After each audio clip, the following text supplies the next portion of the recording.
Hello students, आज हम discuss करेंगे सीक्वेंस एंड सीरीज का जेई एडवांस का क्वेश्चन। ठीक है, मैच द कॉलम कॉलम 1 और कॉलम 2 यहाँ पे दिया हुआ है। ठीक है, कॉलम 1 में ए बी सी तीन क्वेश्चन आपको दिए हुए हैं और कॉलम सेकंड में आपको पी क्यू आर एस दिया हुआ है। ठीक है, अब ऑफ जैसे क्वेश्चन 1 आप करोगे, क्वेश्चन नंबर 1 का ए करा आपने, उसमें से आपका कौन सा जवाब सही है। हो सकता है दो जवाब आपके सही हो। ठीक है, तो उस पर हम बबल कर देंगे, जैसे पी और क्यू सही है तो उस पर हम बबल कर देंगे। इस तरीके से इस क्वेश्चन को सॉल्व करना है। तो क्वेश्चन ए का ए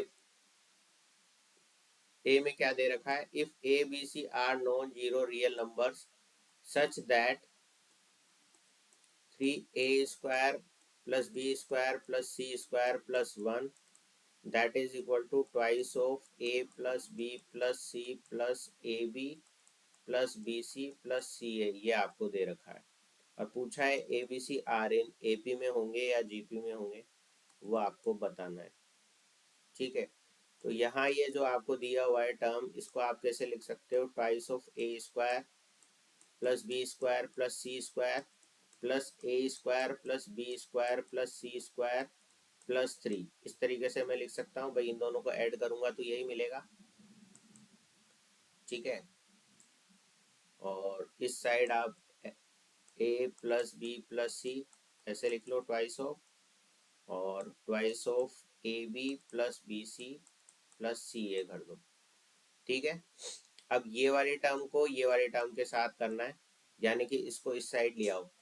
राइट, लेफ्ट हैंड साइड पे अगर हम इसको ले करके आ जाते हैं तो 2 आपका कॉमन हो जाएगा, A square plus B square plus C square minus A B minus B C minus C A, ये आपको मिल जाएगा। ठीक है भाई, इस वाले टर्म को भी हम लेफ्ट हैंड साइड पे लिया है और इसके साथ मर्ज कर दिया 2 कॉमन लेकर के। ठीक है, तो हमको ये वाली चीज मिल जाएगी। ठीक है, अब प्लस यहाँ आपको क्या दे रखा है, A square plus B square plus C square plus 3। तो A square plus B square plus C square plus 3 तो ऐसे एज इट इज लिख दिया। ठीक है, उसके बाद ये वाले टर्म को आप इस साइड ले आओ, है ना, ये वाले टर्म को भी आप लेफ्ट हैंड साइड पे ले आओ। तो यहाँ पर क्या हो जाएगा, twice of A twice of B twice of C, ये माइनस साइन के साथ आ जाएंगे इस तरफ आगे, तो that is equal to 0। Right, अब यहाँ पर ये जो फर्स्ट टर्म दे रखी है आपको, ये वाली पूरी टर्म ब्रैकेट के साथ, ये क्या है आपकी, ए माइनस बी का whole square plus B minus सी का whole square plus C minus ए का होल स्क्वायर। जब आप इसको ओपन करोगे तो यही वाली टर्म आपको मिल जाएगी। ठीक है, तो इसको हमने इस तरीके से लिख लिया। फिर यहाँ पर ए स्क्वायर माइनस 2a और यहाँ से एक 1 उठा लो, तो इसको मैं क्या लिख सकता हूँ, ए माइनस 1 का होल स्क्वायर लिख सकता हूँ। इसी तरीके से बी स्क्वायर यहाँ से उठाया, माइनस 2 भी यहाँ से उठाया और एक 1 हम यहाँ से उठा लेंगे, तो उसको मैं लिख सकता हूँ बी माइनस 1 का होल स्क्वायर। फिर आपका लास्ट टर्म आ जाएगी सी माइनस 1 का होल स्क्वायर, क्योंकि सी स्क्वायर यहाँ से उठाया, माइनस 2 से यहाँ से उठाया और एक बचा हुआ 1 यहाँ से उठा लिया। ठीक है, तो ये इक्वेशन हमको मिली यहाँ पर साहब। ठीक है, ये इक्वेशन हमको यहाँ से मिल गई। अब आप यहाँ देखो, यहाँ पर क्या हो रहा है, a minus b equal to b minus c equal to c minus a equal to a minus 1 equal to b minus 1 equal to c minus 1 equal to 0 होगा। जब ये सारी टर्म्स आपकी 0 होंगी तभी ये 0 होगा, अदरवाइज ये 0 हो नहीं सकता। तो a is equal to b is equal to c is equal to आपको क्या मिला, 1 मिल गया यहाँ से। ठीक है ना, ए बी सी आपको यहाँ से 1 मिल गया, तो मैं क्या कह सकता हूँ, A B C are in A P and G P. ठीक है, A B C are in A P and G P. So यहाँ मैं कह सकता हूँ क्वेश्चन ए का पी और क्यू ऑप्शन आपका सही है, A P and G P. Right, now we will discuss question B. if the square of difference of three number be in AP। ठीक है, क्या बोला है, तीन नंबर के डिफरेंस का स्क्वायर, यानी कि a माइनस बी का स्क्वायर, b माइनस सी का स्क्वायर और c माइनस ए का square are in A P, ये अगर आपको दे रखा है तो आपसे पूछा है a minus B minus C C minus A, ये किस में होगा? ठीक है, यही पूछा है आपसे। If the square of the difference of three number be in A P then their difference are in, वो किस में होगा, वो चीज आपको बतानी। तो जब आपको यहाँ से ये दे रखा है, ये किस में है, आपके अर्थमेटिक प्रोग्रेशन में है, तो मैं यहाँ कह सकता हूँ कि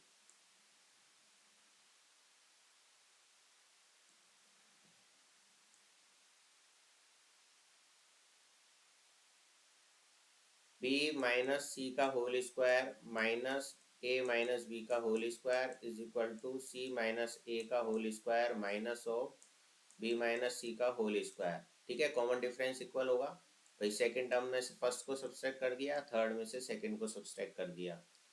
अब यहाँ पर आप ए स्क्वायर माइनस बी स्क्वायर का फॉर्मूला लग जाएगा, तो ए प्लस बी ए माइनस बी होता है, तो बी माइनस सी प्लस ए माइनस बी, ये बनेगा। यहाँ आगे क्या बनेगा, बी माइनस सी माइनस ए प्लस बी बन जाएगा। यहाँ बनेगा सी माइनस ए प्लस बी माइनस सी इंटू सी माइनस ए माइनस बी प्लस सी, ये बन जाएगा। ठीक है, अब यहाँ तो b से ये b कट गया, यहाँ ये c से ये c कट गया। ठीक है, तो ये है आपका a माइनस सी। आगे तो a माइनस सी ये हो गया, और यहाँ आ गया आपके पास b माइनस सी और माइनस a प्लस बी, आ गया। दैट इज इक्वल टू, आगे था b माइनस ए और यहाँ पर आगे है आपका c माइनस ए और यहाँ पर है माइनस बी प्लस सी। ठीक है, अब इसको अंदर मल्टीप्लाई करोगे तो a माइनस सी को मल्टीप्लाई करा b माइनस सी के साथ, फिर प्लस a माइनस सी को ही मल्टीप्लाई कर रहे हो b माइनस ए के साथ। ठीक है, आगे की दो टर्म के साथ, that is equal to b minus A को आपने करा c माइनस ए के साथ मल्टीप्लाई, और प्लस b माइनस ए को ही आप मल्टीप्लाई कर रहे हो c माइनस बी के साथ। अब क्या करो, a minus B B minus C C minus A, इससे आप क्या कर दो, इसको डिवाइड कर दो। ठीक है, इससे आपको इस पूरी इक्वेशन को डिवाइड करना है। Divide then we get, both side आप डिवाइड कर दो।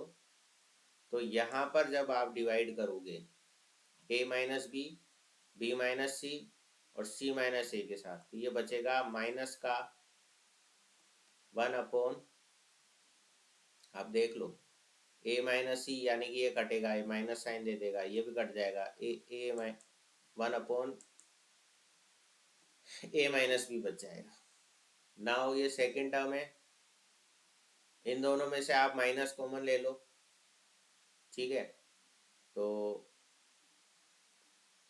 यहाँ पे क्या बचेगा आपके पास, ये तो प्लस का साइन आ जाएगा, a माइनस सी कट जाएगा और a माइनस बी भी कट जाएगा, तो 1/b माइनस सी बचेगा। नाउ इस पे डिवाइड करेंगे हम, तो यहाँ से बचेगा माइनस का 1/b माइनस सी प्लस, यहाँ से आपके पास आ जाएगा c माइनस ए। ठीक है, तो अब यहाँ से देख लो आप क्या बन रहा है आपका, ट्वाइस 2/b माइनस सी बच रहा है, और ये इधर लिया 1/a minus B plus 1/c minus A. तो यहाँ से आप कह सकते हो 1/a minus B 1/b minus C 1/c minus A are in A P. अब ये ए पी में है तो a minus B minus C minus A किस में हो जाएंगे, आर इन एच पी में हो जाएंगे। ठीक है, तो यहाँ पर एच पी है आर वाला, ये आर ऑप्शन सही है इसका, बी का आर ऑप्शन सही है। ठीक है, तो ए हो गया, बी हो गया। अब आपको क्वेश्चन सी करना है। यहाँ पर आपको क्या बोल रहा है,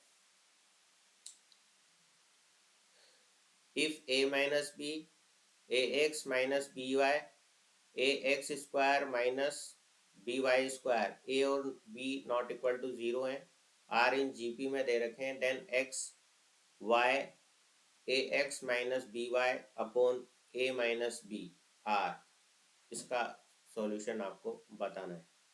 तो यहाँ पर आपका ए माइनस बी और क्या दे रखा है, A x minus B Y,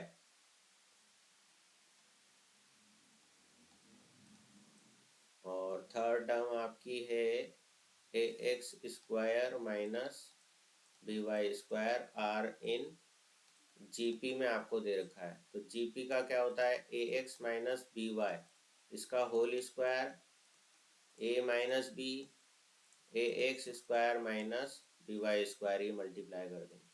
first और लास्ट टर्म को मल्टीप्लाई करेंगे और मिडिल टर्म का स्क्वायर करते हैं हम। तो ये A square X square plus B square Y square minus 2 A B x Y आपको मिलेगा। इधर मिलेगा A square X square minus A B Y square और minus A B x square और minus B square Y square, minus minus ये plus हो जाएगा, तो इससे ये कैंसिल, इससे ये वाले टर्म कैंसिल। अब आप यहाँ देखो, दोनों को एक तरफ ले आओ आप, तो ये हो रहा है आपका a B x square a B Y square minus of twice of A B x y that is equal to 0। ठीक, अब यहाँ से आप कॉमन लो साहब ए और बी, तो ये x square plus y square twice of x Y आपको मिल रहा है यहाँ पर। ठीक है, that is equal to 0। So a b ये हो जाएगा एक्स माइनस वाई का होल स्क्वायर। तो यहाँ से आपको पता लग रहा है कि एक्स वाई के इक्वल है। ठीक है, तो एक्स वाई के इक्वल आ गया साहब। अब आपको यहाँ पर क्या दे रखा है क्वेश्चन में, इस फर्स्ट रिलेशन से तो आपको पता लग गया एक्स वाई के बराबर है। अब ये वाली चीज आपको देखनी है। तो यहाँ से आप क्या देख रहे हो, x is equal to y is equal to a x minus B y upon a minus b, ये तीनों इक्वल हो गए आपस में, ये तीनों इक्वल हो गए, यानी कि इक्वल, यानी कि एस आंसर आपका बिल्कुल सही है, क्योंकि एक्स को वाई के बराबर कर देंगे हम यहाँ इस इक्वेशन में भी। तो क्या मिल रहा है आपको, एक्स कॉमन आ जाएगा, ए माइनस बी से ए माइनस बी कट जाएगा, यानी कि यह टर्म भी आपकी एक्स के इक्वल हो जाएगी या फिर वाई के इक्वल हो जाएगी, यानी कि तीनों टर्म्स तो आपकी आपस में क्या दे रखी है, इक्वल दे रखी है। सो ऑप्शन एस आपका बराबर हो जाएगा। अब जब तीनों टर्म आपकी इक्वल हो गई, तो आप यहाँ कह सकते हो कि ये तीनों टर्म एपी में भी हो सकती है एंड जीपी में भी हो सकती है, यानी कि इसका आंसर हो जाएगा पी क्यू और एस, तीनों ऑप्शन इसके सही हैं। तो पी वाला भी सही है, क्यू वाला भी सही है और एस वाला भी सही है, इन तीनों पे आप बबल लगा दोगे। ठीक है, तो इस तरीके से बच्चों इस क्वेश्चन को आपको सॉल्व करना है। आई होप आपको ये क्वेश्चन समझ में आया होगा। क्वेश्चन को आप एक बार दोबारा देखें, अगर नहीं समझ में आए तो वीडियो को लाइक करें, अपने दोस्तों के साथ शेयर करें और सब चैनल पर नए हैं तो चैनल को सब्सक्राइब जरूर करें।